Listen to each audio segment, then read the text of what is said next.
Okay. We were chatting when we were having coffee, discussing how much we work to bring high-end visitors to Madrid. And I think we deserve this session. We're going to enjoy it. And I don't know if we're going to taste this wonderful wine. Is it now? Yeah? Yes, please. Well, hello. Well, please, just wanted to thank from Abadia Retuerta this opportunity to participate in this interesting forum. They are going to taste one of our wines, in particular this Abadia Retuerta Selección Especial, which is, maybe some of you know it, is our flagship. And in that sense, what we mean is that it probably represents, in the best way that it can, our philosophy, which is very, very simple. Let me just put the bottle here. We are a winery, maybe some of you don't know it. We are in the middle of the Duero Valley, in what is called the Golden Mile, because some of the best and most expensive vineyards are located there. As you know, we also have a wonderful hotel called Le Domaine. And the philosophy of our wine is very basic. We want to be faithful to the legacy of the work of some monks that were established there almost 1,000 years ago. And also we want to be committed to one of the biggest problems that we have now, which is the climate change. So we are really committed into sustainability. And in that sense, this wine, I think, represents that purpose very well, because it combines Tempranillo, which is probably the most well-known variety in Spain, with the different varieties that, depending on the vintage, we combine with it to get what we understand is a fine wine. What is a fine wine? Which is, again, always the question. Well, the fine wine is a wine that basically is balanced. It's a wine that has to have strength, but at the same time has to be soft. It has to be a wine that, when you put it in you smell it, you enjoy the aroma, and you enjoy the expectation that that aroma is going to create, and then you enjoy it in the mouth. Mm-hmm. So in that sense, I really hope you enjoy it. I know water is very fashionable, and of course, our teeth keeps our teeth very clean, but it's really good for inspiring as well. It is. Your thoughts. So maybe it will help, because wines are not only how they taste, but also how they make you feel. So, from Abadia Retuerta Le Domaine, I hope you enjoy our wine. Thank you very much. Thanks. Salud. Salud. Salud. Cheers. Cheers.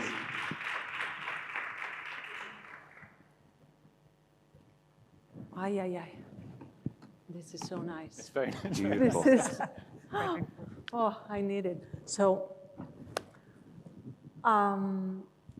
we've prepared this session through a setup of 3 questions and some subtopics to steer a conversation that intends to be, and knowing our guests will be for sure, natural and spontaneous, but passionate and with a lot of implication.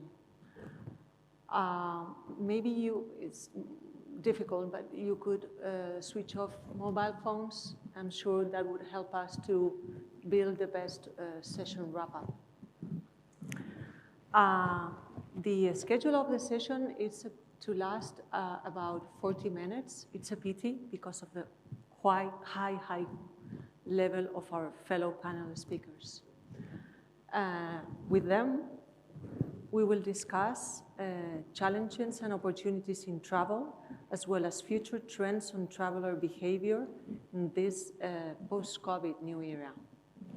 Let me give you, they help me, of course, 2 minutes introduction of the 3 of them. I choose some highlights, but I really recommend you to go deep into their profiles, their evolution, their achievements. You will enjoy and you will discover amazing guests and amazing companies here and initiatives. The 3 of them, I would say, represent the excellence of tourism, 360 of high-end accommodation, high-end traveling, unique hospitality services, and of course, leading global luxury events that we all know, and corporate events. So let me start by Nick. Thank you for having me. Thank you for the wine. Oh, well, It's very good. thank you, Angeles and Abadia. It's very nice. Nick Pilbeam, founder and managing director of Reficere, a consultancy guiding destinations, tourist boards, and convention bureaus navigating the opportunities and dangers of the COVID recovery era. Previously managing director of RIP Travel Exhibitions, leading events such as ILTM or Global IBTM. It's worth to mention, besides his 15-year leadership career at British Airways and International Airlines Group.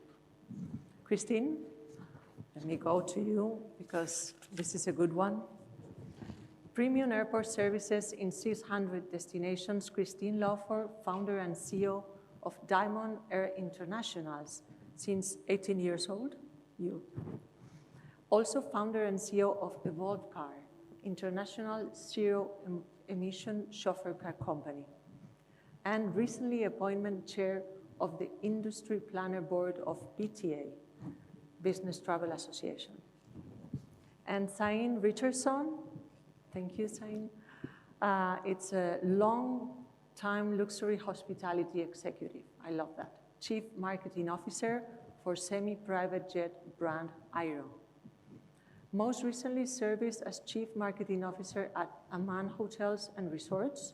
Zain is now part of the team of building Aero and Global Jet Service, offering unique flying private services with custom design jets and bespoke hospitality services.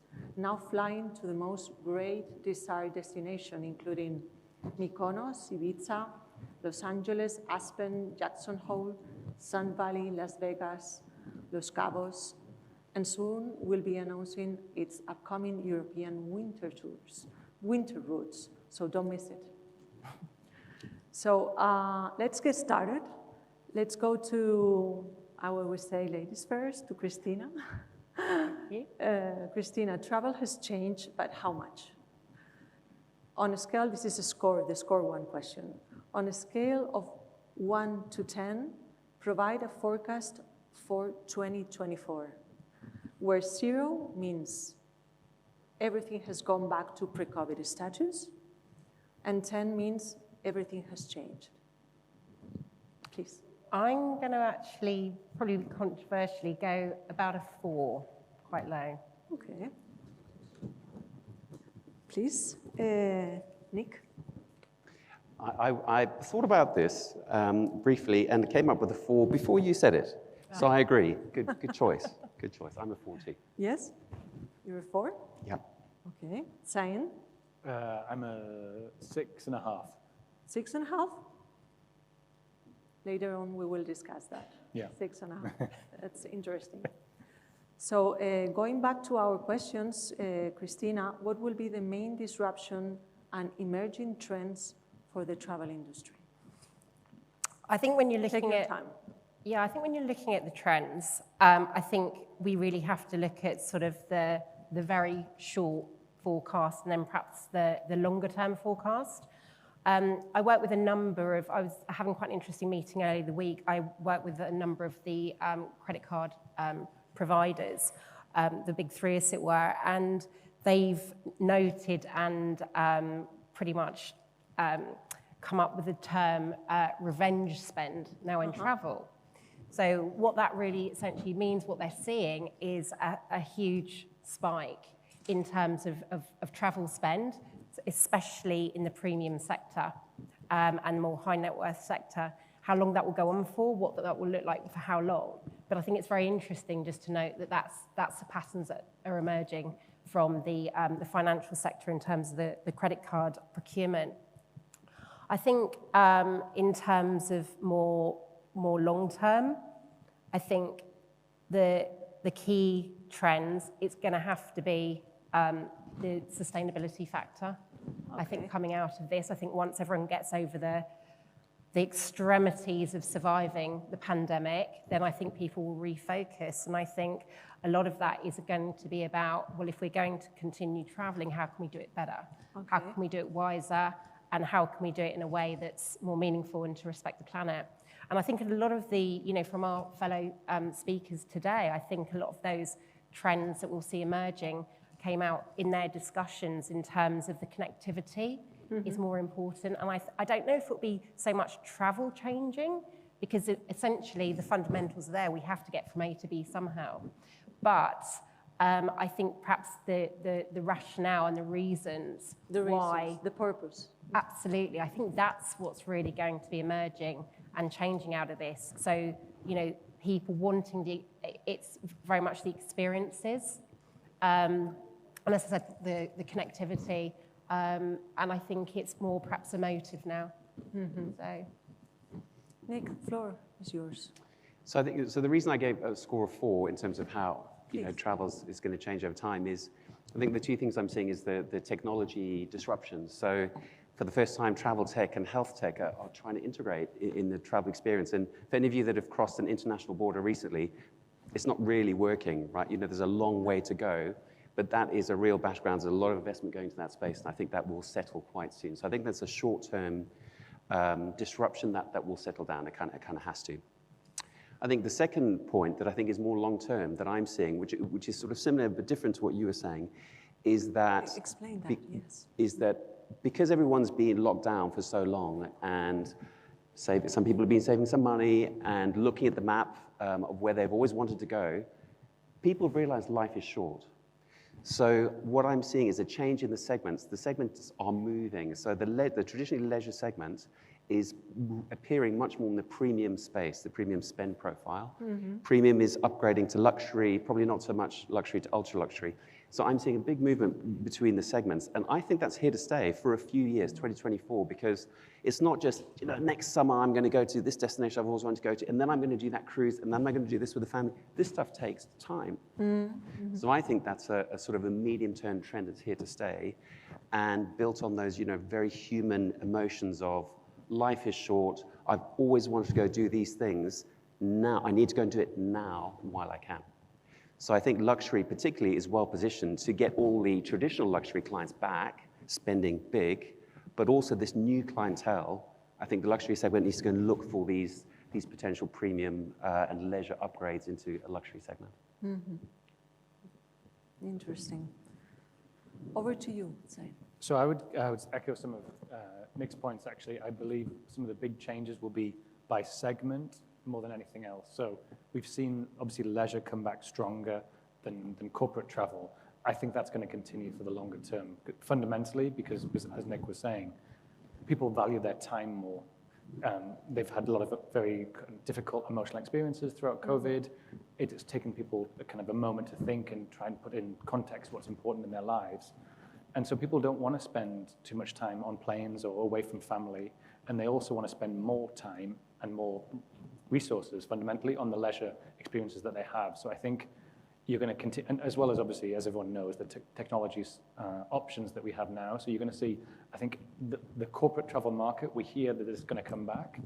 I've worked for some of the big hotel chains that are dependent on corporate travel, and how the loyalty programs are structured is contingent upon having that level of corporate spend to be able to get to people to travel to the luxury products, but I just don't think it's going to come back. I think long term, the leisure segment is going to be the strongest in terms of our travel piece, and more importantly, I think people are going to spend more than they would previously to the pandemic, and the expectations are going to be higher. I think everybody, from what we heard earlier today, in the luxury travel space, whether it's air, lodging, transfers, what we've heard is people have and I thought it was a great point that Raoul made earlier, that in certain sectors, it's sort of becoming now an excuse, because of COVID, we can't offer X or we can't offer Y. And I think that's very dangerous, because I think people's expectations are higher as well as their willingness to spend.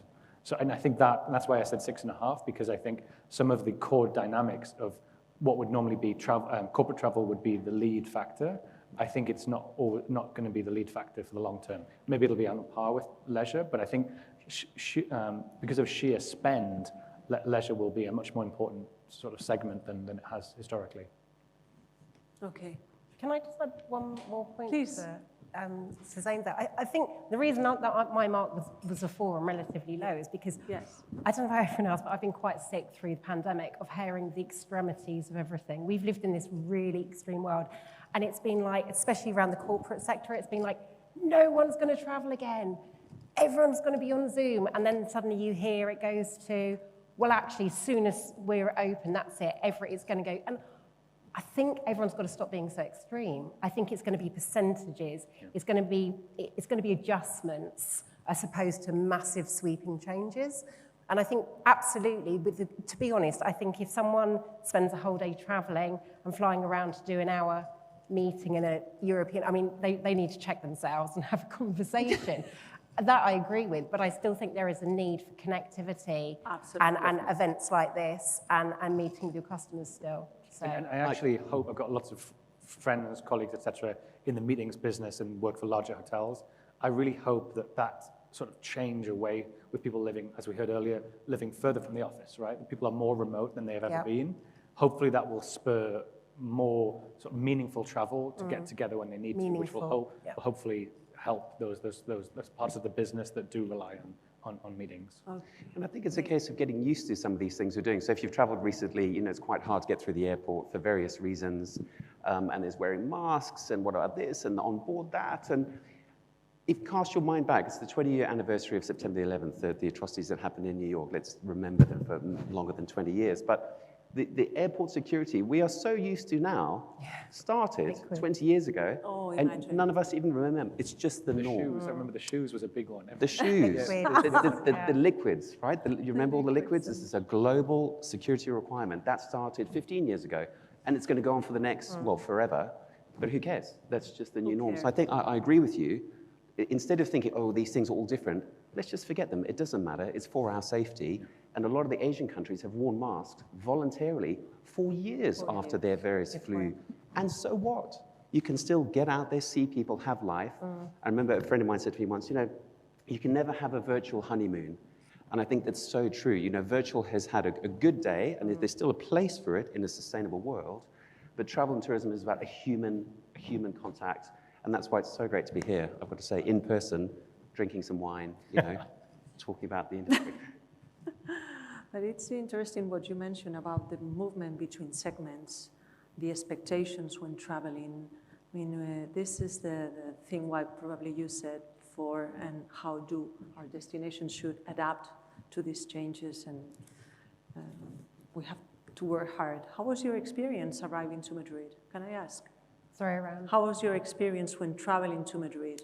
It was fine, it was great, except I'd forgotten I needed a form to fill in, so I was furiously doing my form at the gate at Heathrow yesterday, and I'd been in Ibiza earlier in the year, and it can slip in my mind. I think that was the thing, but to your point, Nick, I think once we just get into the mentality of these are the steps that you've got to go through, apart from that, it was very, very easy. Okay. The only difference really was the mask, you know, just wearing a mask from the last time I was traveling, really, so. Let's focus on the third question. What should tourism companies and destinations such as Madrid do to thrive in a post-COVID world? And I'll start by you, Nick. You are. So I think for a destination to be a luxury destination, it actually has to be a luxury destination. So I think someone said earlier, you know, if you say you're a sustainable destination, but you're not, you're going to be found out very quickly. The same is true for luxury. So what does that mean? I think that means that the total experience, the end-to-end journey of going to a destination has to be luxury. Not premium, not a mix of leisure and luxury. No. It has to be luxury all the way through. And actually, one of my great fears is that technology plays too much of a part and takes away from that human touch, which is so important in the luxury segment, that genuine human hospitality bit. So it has to be end-to-end, you know, through the whole journey. So I think that's the first step. A destination has to be a luxury destination for real, right? Tick that. Then you need to tell people. So I think, you know, think about destinations like Madrid. Madrid has got so many amazing building blocks to be a genuine luxury destination. And we saw the reports and the stats. I thought that was really well presented earlier. So I think it's in a good place. It has the assets, which is often the difficult bit. So now it's about telling the world, actually, did you know Madrid is a wonderful luxury destination? And here is the end-to-end experience that you can have, all the different products, all the way, and all the experiences, etc., to represent the luxury view of Madrid. So my advice would be, and I've shared actually with some of the tourism team here in Madrid, is to have a new brand. Let's have a luxury brand for Madrid. Some other destinations have done it very successfully. Visit California did that. Enit did that, the Italian Tourist Board. And what they do is they launch a luxury brand for the destination, which I think could be done for Madrid really well. And then within that, you position, well, did you know we have Rosewood, we have Four Seasons, you know, we have all of these products and experiences that are genuinely luxury, and you talk to the luxury market through that brand and with that mix of products to get that credibility as a luxury destination. So I think it's for Madrid particularly, is in good shape and is a great opportunity to announce internationally, hey, we're luxury. Okay, but for you, what's the difference between, may I ask, luxury or premium? Well, that's a very good question. How long have you got? I think it depends on who you're talking to. I think, again, someone on the stage said that earlier. Yeah. Yeah, I think for me, luxury, it's not necessarily about the price point, it's about the service and the experience, again, all the way through the journey. So premium, you know, you can buy an upgrade to have a better room, a better seat on the aircraft, a better. But actually, it's about that true hospitality experience through the journey, which often does involve higher prices. Okay, good point. Over to you, Christina. Yeah, I think coming back to the point about it's really about experience, I think just to reflective of Nick's point, I think it is going to be very much about customer service and really getting the service side correct. And again, I suppose that, you know, it refers back to the term premium that we were discussing earlier today, as opposed to perhaps luxury. But I think that if destinations want to be to have that luxury tag for them, then it really is all about the connectivity in terms of their people and the customer service and the training and really attention to detail.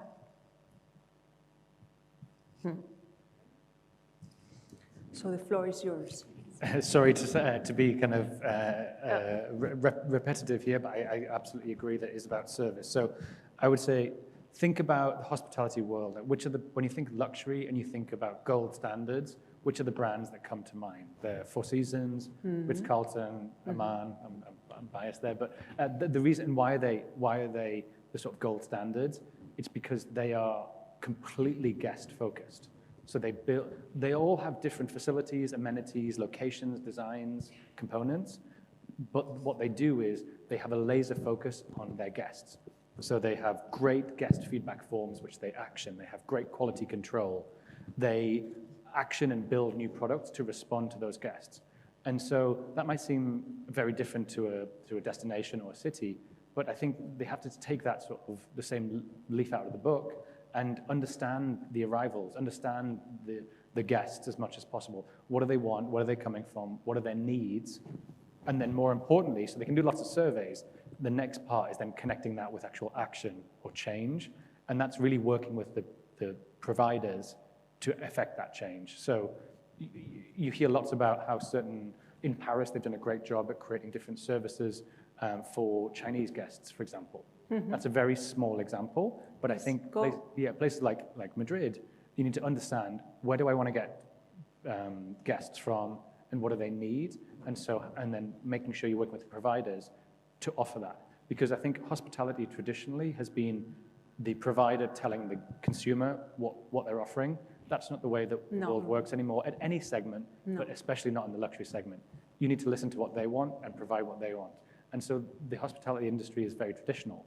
So I think working closely with providers to make sure that mentality of being not just guest-centric, but helping them share data to come up with new programs, services, et cetera, that can help both delight guests, but also, to Nick's point, help generate buzz for that destination and connect it to some of the amazing cultural components that we have here. And I think authenticity as well. Excuse me?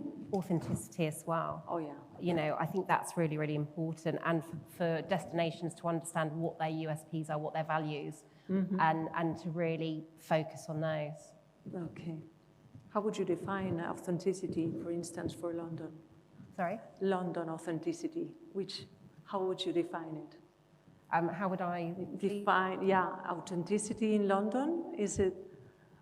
I think, obviously London's my home city, and I find it pretty authentic, really. I don't think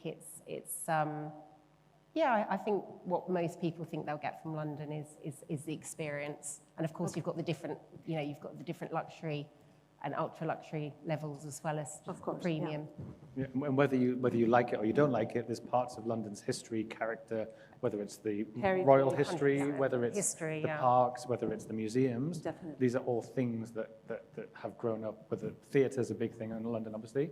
And similar to somebody mentioned earlier today about having secondary destinations or secondary cities, I think the UK, Visit Britain, is doing a better job now of helping drive tourism to those other, let's say, 1 to 2 hour destinations in and around the UK, because historically it really has been London only. I'm from the north of the UK, so I'm very passionate about outside of London. Okay, great. So let's try to bring now final remarks, Nick. To wrap up the session, just any words you may have to recap. Well, we're at the last session of the day. So we are. Thank you for listening to us, the last session of the day. Personally, I found it great to be here with travel and tourism professionals from Spain, from Europe, from all over the world. It's been really re-energizing. I've been quite worn down for the last 2 years, so it's fantastic. Yes. Really re-energized to see people and network in person. I think it's great to have this event. Big thank you to Fabian and the organizers here. Just to touch on authenticity, to finish off after a few tastes of this lovely wine. I think for me, that's about the connection between the brand promise of a destination and then the real experience. And I think that's where London, Paris, other top 10 destinations, they position the proposition of the destination and then they deliver. And I think Madrid is in a great place to do the same thing, but there is still some work to do both on the international positioning as a luxury destination and building up maybe some of those touch points that aren't quite yet, real luxury offering. And that's it for me. Thank you very much for the opportunity today. Thank you, Nick. Over to you, Christina. Well, I think, obviously this session's about reinventing travel. And, one thing I would say is that after 2 years of all of us, experiencing the pandemic and being probably one of the hardest hit industries, I think the industry should be really proud of itself, of getting through this time. And pretty much a lot of people have had to reinvent themselves already. Oh, yeah. So, I would say, and in terms of advice, is actually look back at the lessons learned. I mean, don't let a good crisis go to waste. It's a cliche, but it's so true. The lessons that everyone's learned, and, from the gentleman from the hotels, and also, everyone's been through. And I think to share that knowledge, share the experience, what we've learned out of it, and really use that to actually improve what we're doing and, as an industry going forward. I think that's really key. Thank you. Good point. Thank you very much. Yeah, I totally agree. This is my first conference either attending or speaking since the pandemic, and it's been great. And the kind of the buzz and energy, wearing mask, wearing not mask, whatever it is, to be connected to people with who whatever your connection to the travel industry. Everybody in the travel industry has a passion or a spark in some way. And for the first time since before the pandemic in the last few months, I've really started to get a sense of this sort of the optimism coming back to our business, because every business has been hit by COVID, of course, but again, we within the travel industry really, I think it's very hard, almost like when you talk to friends and colleagues in other businesses, there's sort of it's hard to really communicate how completely decimating COVID has been for our business, without really wanting kind of like a sob story. So the kind of empathy that I've seen between different parts of the industry has been great. But I think now this sort of moment of optimism is exciting, and whether it's revenge travel, whether it's leisure, whether it's luxury, whatever it is, the fact that we can all kind of jump on these new opportunities to get people traveling in, I think it's super exciting. And again, thank you to obviously Fabian and the Forward team for having us here. Because I love Madrid. I think it's an amazing city. So I'm very excited to be here. Thank you, Zain. So it was all about travel with purpose, human emotions, movement between segments, how do we value our time now?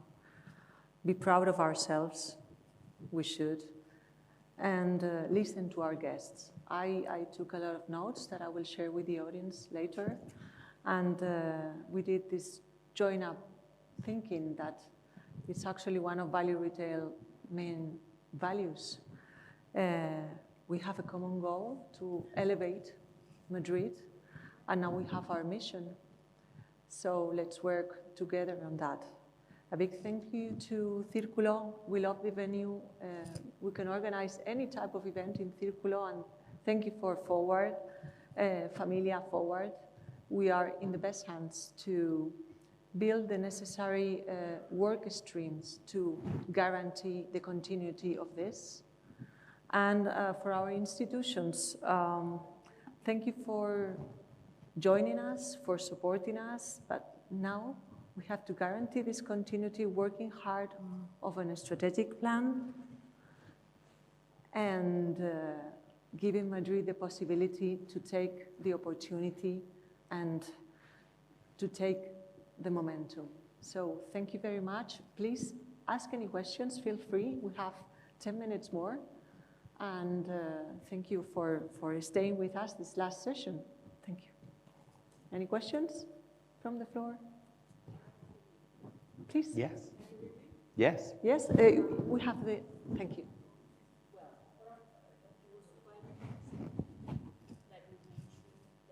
I think you have to switch off, to switch on the, yeah. I can hear you and I can repeat Yes, the question we if you can like. hear you anyway. Yep. Okay, so you said to build a brand as a luxury brand, you have to prove that you are who you say you are. Second is to tell the whole world, basically marketing. Then you were saying that Madrid is taking some steps in order to build that brand of luxury. So could you elaborate a little bit more what that means? It's a good question. So I think if you ask anyone here, including a lot of the team that are working on the strategy for the brand of Madrid as a luxury destination, I think there's a general acceptance that there are some gaps in the perception of it being a luxury destination, definitely. And then, you know, to what extent is the luxury product here in Madrid? So actually, in preparing for this session, I did some research and realized how much luxury product there is in Madrid, and I was really pleasantly surprised. Some of the major, really luxury hotel brands are here, some wonderful properties, historic venues. So actually there's a lot in terms of the hotel environment. Then there's the gastronomic environment, the cultural environment. So there's actually a lot here. Are there big gaps in the experience? Probably not enough to delay starting to position Madrid as a luxury destination on the global stage. So I don't think there's big gaps that we need to wait. I think there's a journey to carry on building out the offering, especially as you start to get volume of luxury travelers into Madrid. You need to build a bit more scale. But I don't think you need to wait necessarily to go to internationally to say, hey, consider us as a luxury destination. So I hope that answers your question from I would kind of add to that as well. Frequently, people associate luxury and leisure together, and I think Madrid has never historically been viewed as a leisure destination, which it should be because of the cultural activities, because of everything around it. That's it. Because, again, it's a bit simplistic to think of it that way, but the best luxury brands in the world or the best luxury destinations in the world, you don't think of Paris as a corporate destination, you think of it as a leisure destination. Venice, et cetera, et cetera. So I think Madrid, obviously, it's a corporate center, but it hasn't necessarily always positioned itself as a leisure destination. And given the luxury product here, I think that's an opportunity. Okay. Helps? Yes. Any more questions? Are you sure? People are super jealous that we had wine in one of running. Yeah. Please. It's excellent. Yes. There are a few bottles behind, Yeah. in case you want to try.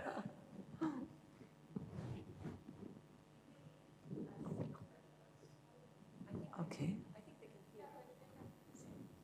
It's better like this? Yeah. Okay, do you believe as internationals that after the COVID crisis and with the current political crisis, is Madrid having an amazing opportunity versus Barcelona internationally? Sorry. Who would like to go first?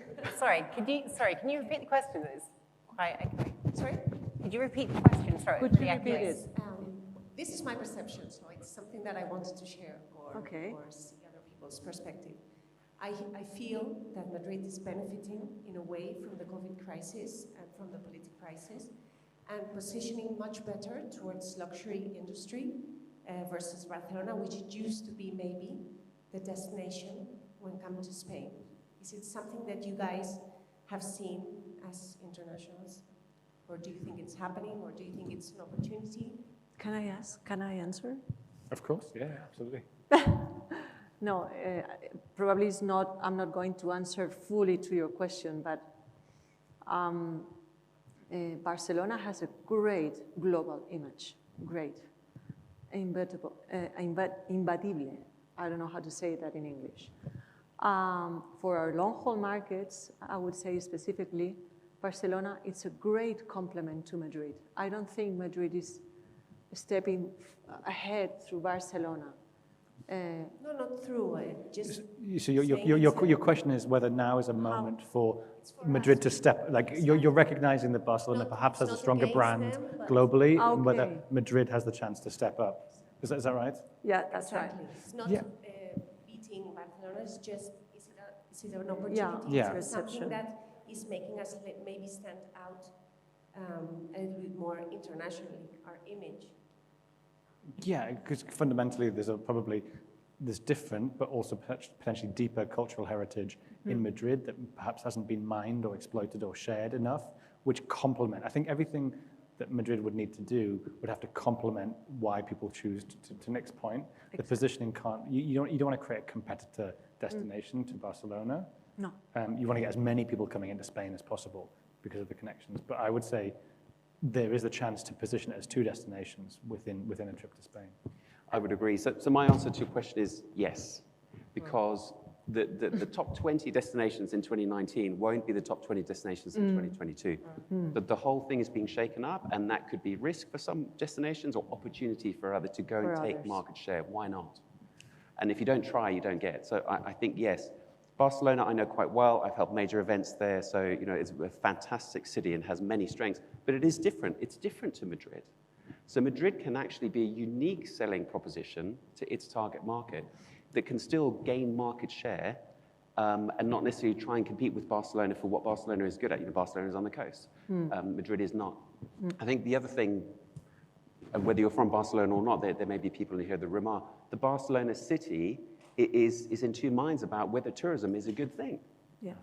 So I think Barcelona is going to have an interesting evolution for a few years about, do they want leisure tourists coming back in their masses, or do they want to pivot to luxury? So there's a smaller number of people, they spend more money, they stay longer, more of the money goes to the local residents. So it'd be interesting to see what they do, but if things stay the same, I think it is a good opportunity for Madrid and other destinations to really move up the table.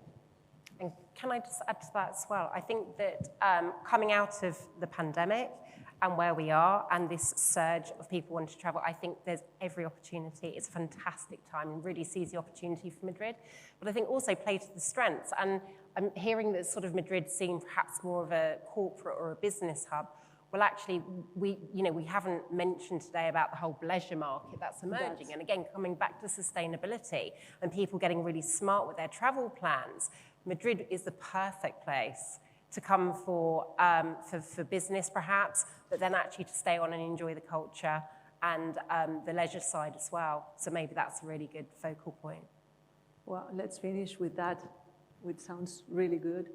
It's true that Madrid has always been perceived like a business destination, but also MICE has changed a lot. There's a new MICE, connectivity and connection between people. It's become so relevant that leisure, it's our new MICE, I would say. It was 2 years ago already, but it's becoming, and actually in Madrid it's, I would say, from 2 years to now, becoming a destination for city breaks, which is new. We didn't really work hard, and this is something that I discussed with Fabian and the team. We didn't work hard on creating and developing new product. We were comfortable, we were a business destination, but now we have the opportunity. So let's work together on that. I don't know if you have any more questions. This is a unique opportunity we have here. No? So let's enjoy wine. Thank you very much. Thank Thank you. you very much. Thank for the you. opportunity. Cheers. Thank Thank you. you.